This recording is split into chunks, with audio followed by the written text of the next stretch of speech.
El alto comisionado de la ONU para los Derechos Humanos advirtió hoy que Nicaragua puede tener un futuro similar al de Venezuela si no se detiene la represión contra los ciudadanos.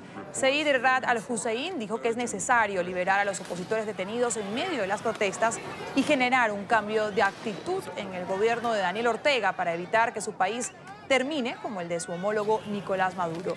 El funcionario agregó que la violencia ejercida por parte de las fuerzas gubernamentales nicaragüenses ha obligado a las personas a escapar del país.